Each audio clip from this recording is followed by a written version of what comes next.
Salut fidèles abonnés, merci de recevoir mes salutations agro-éco-responsables. La terre ne trompe pas, c'est vrai, moi ne triche pas avec elle. Ton agri-altitude dépend de ton agri-attitude.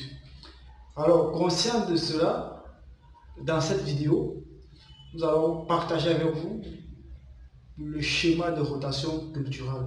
Comment établir un schéma de rotation culturelle afin de parvenir à une succession de cultures sur différentes parcelles qui sont de maintenir le sol toujours dans un état de fertilité qui soit équilibré afin de garantir un rendement de qualité et en quantité.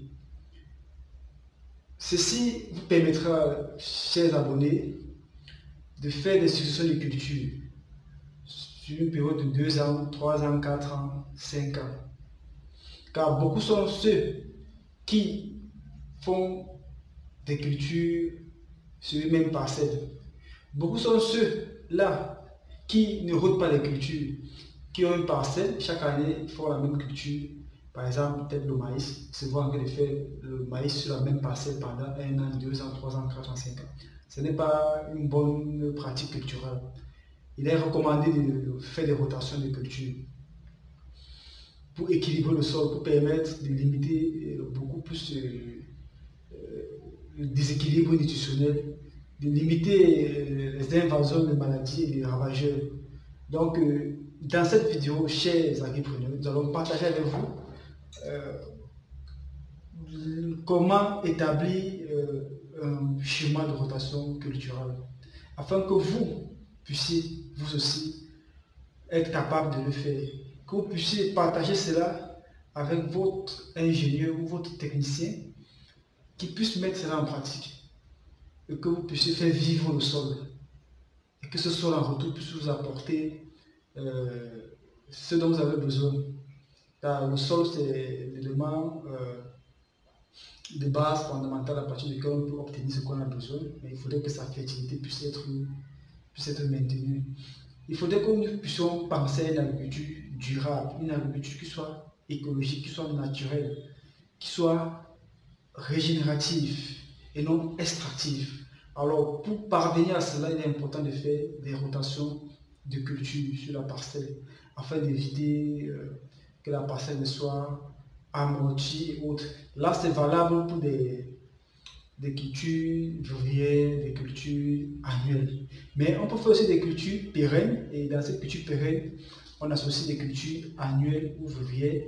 Mais il faudrait donc qu'on puisse être capable de pouvoir roter ces cultures afin de maintenir la fertilité du sol, afin de limiter les attaques, afin de limiter comme ça le taux de maladie en sol.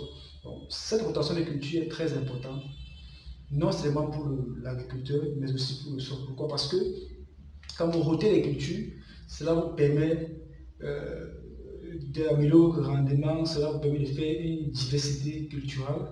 Cela permet aussi pour le sol que le sol ne s'appauvrit pas assez, qu'il ne soit pas énormément fatigué, qu'il ne puisse pas être attaqué. Prenons un cas par exemple, peut-être du maïs, que tout le monde maîtrise, que tout le monde connaît. Si vous faites le maïs par exemple sur la même culture pendant plusieurs années, que vous succédez les cultures pendant des campagnes, alors il faut dire que le maïs exporte du sol une certaine quantité X d'azote, de potassium et de phosphore.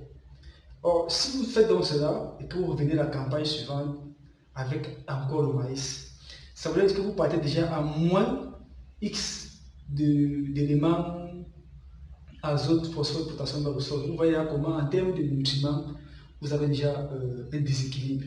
Non seulement ça, le maïs va laisser en champ des souches de maladies à travers les déchets qui vont être laissés sur le site. Alors, ce qui fait qu'il y aura des résidus de grains de maïs qui vont rester, il y aura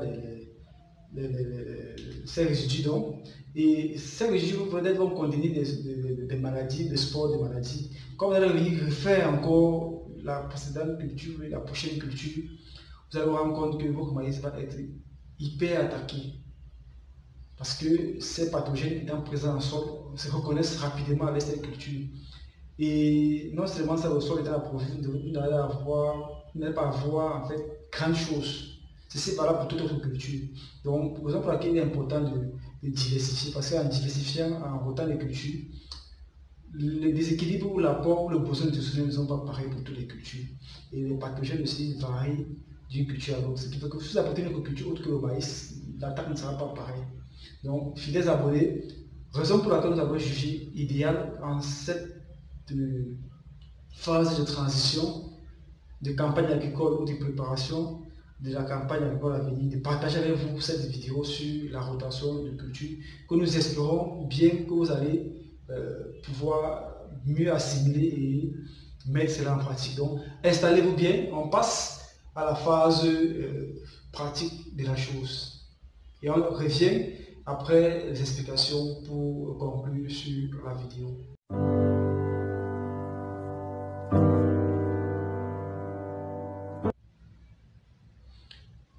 Alors là, fidèles abonnés, vous avez le schéma de rotation culturelle. Alors je vais vous expliquer ce schéma. Ce schéma est à double entrée. Ici, nous avons la partie sol.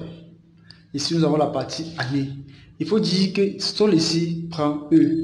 Pourquoi? Parce que si vous avez un sol comme ceci et que vous divisez, ça c'est le sol. S-O-L. Maintenant, une fois qu'on le divise comme ceci, ici ça prend le nom de sol avec E à la fin. Voilà le nom de sol. Donc, ici on a différents sols. Ici on a sol 1, ici on a sol 2, sol 3, sol 4. Alors, sur ce schéma-ci, vous voyez donc que nous avons ici sol 1, sol 2, sol 3, sol 4 et sol 5. Maintenant, nous avons les spéculations ici. Le maïs, représenté par L, l'arachide, représenté par A, le pistache, représenté par P, le couvert végétal, représenté par CV et le melon. Alors, ça voudrait dire quoi? Nous avons par exemple 5 hectares de terrain. Ça peut être 1 hectare, ça peut être 2 ou 3. Mais on va sur la base où nous avons 5 hectares de terrain. À vous de l'adapter comme vous pouvez. Et que nous allons diviser ce terrain en différents sols, notamment 1 hectare de superficie. Ça fait nos 5 sols que nous allons obtenir. Sur ces 5 sols, donc, nous décidons que sur le sol 1, nous allons mettre le maïs. Sur le sol 2, nous allons faire l'arachide. Après, nous allons faire le pistache et puis le couvert végétal et puis le melon. En ce moment, étant donné que nous supposons que nous sommes en 2020 et que nous allons aller sur 5 ans pour faire des rotations, ça voudrait dire quoi? Ça veut dire que à l'année 2020, sur le sol 1, on va cultiver le maïs sur 1 hectare. Ici, on va mettre M. Sur le sol 2, on va mettre A pour arachide. Sol 3, on va mettre le pistache P. Sol 4, on va mettre CV. Et sol 5, on va mettre M indice E pour faire melon. Alors, ça veut dire qu'en 2020, voilà ce que j'ai fait comme culture sur mes 5 hectares. Maintenant, en 2021, comment est-ce que je parviens à roter ces cultures pour équilibrer le sol? Ça veut dire quoi? Quelle culture va remplacer le pistache? Quelle culture va remplacer le couvert végétal? Quelle culture va remplacer le melon ou l'arachide? Alors, quand je reviens en 2021, ça veut dire que sur le sol 1 où j'ai fait le maïs, ce n'est plus le maïs que je vais faire, c'est plutôt l'arachide que je vais faire. Et le pistache va suivre, puis le couvert végétal, et ensuite le melon et le maïs reviendra en dernier. Maintenant, en 2022, comment est-ce que je parviens à toujours roter mes cultures pour pouvoir permettre à ce que le sol puisse vivre, que le sol puisse me permettre d'obtenir des plants sains en quantité et de qualité? Donc là maintenant, après que j'ai pu roter la deuxième année, ça fait que l'année suivante, je passe au pistache, je passe au couvert végétal, je passe au melon je passe au melon, et puis le maïs suivra, et l'arachide viendra. L'année suivante, le couvert végétal va suivre sur ma parcelle, le melon, le maïs, l'arachide, et puis le pistache. Nous revenons, là nous sommes en 2023, nous revenons en 2024. Maintenant en 2024, ce que j'ai le melon, j'ai le maïs, j'ai l'arachide, j'ai le pistache, ici j'ai le couvert végétal.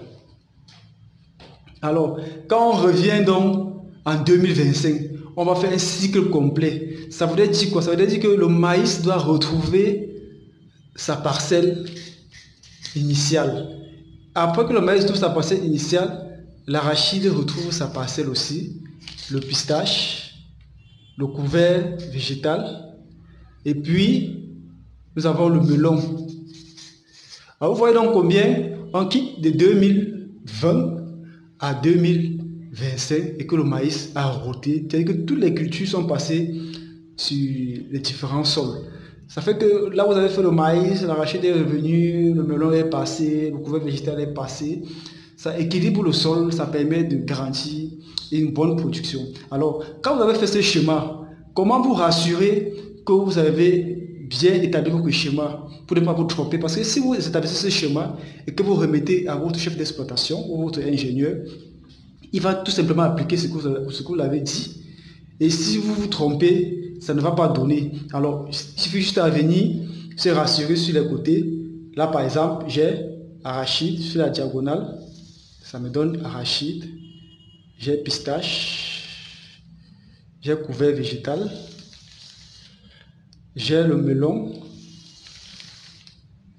J'ai le maïs. J'ai l'arachide. J'ai le pistache. J'ai le couvert végétal. Alors, quand vous avez donc ces diagonales qui correspondent, ça veut dire que vous avez bien réussi votre schéma de rotation culturelle. Parce que si ça ne correspond pas, si peut-être à la place du pistache ici, si peut-être que vous avez couvert végétal ici, vous venez vous retrouver ici à avoir le pistache, ici le maïs, ça veut dire que vous avez fait une erreur et ce n'est pas bien. Donc vous voyez qu'avec ceci, les cultures ne se succèdent pas sur une parcelle, elles se remplacent par autre culture. Ceci pour permettre d'éviter non seulement tous les facteurs ayant expliqué à l'introduction de la vidéo. Donc, c'était un peu ça l'explication chez les agripreneurs à succès. C'est agri-rêveurs que vous puissiez comprendre et mettre en pratique ce schéma de rotation culturelle. J'espère que ça a été évident pour vous et que l'explication a été assez explicite et que vous saurez davantage pour votre prochaine campagne. Établir un schéma, pour les prochaines années, établir un schéma de rotation. Ceci vous permet aussi non seulement de faire un plan d'action pour les campagnes ou les années à venir pour votre production. Alors, chers agripreneurs à succès, chers Chantina, parvenu au terme de l'explication, j'espère qu'il a été assez explicite. J'ose croire que cette vidéo vient davantage vous enrichir, vient davantage vous permettre d'apprendre concernant la rotation de culture et l'établissement des schémas de rotation culturelle. Et que vous saurez mettre cela en pratique. Donc, ravi vraiment d'avoir partagé cette vidéo avec vous. Je vous demande davantage de partager cela et que nombre d'agripreneurs puissent en bénéficier et éviter comme ça de faire des successions de culture, mais qu'ils puissent parvenir à faire des rotations de culture à travers un schéma. Et ceci permettra qu'ils puissent établir un plan d'action. Alors, j'espère que vous allez mettre cela en pratique dans les campagnes à venir ou bien dans cette campagne qui est en train de se faire. C'était comme ça pour vous, chers les agripreneurs. Le Chantina Agrofrica pour vous booster et vous aider à développer votre mindset agricole. Alors, disons-nous à très bientôt pour une vidéo encore plus intéressante et encore plus alléchante. Ciao. Bye bye.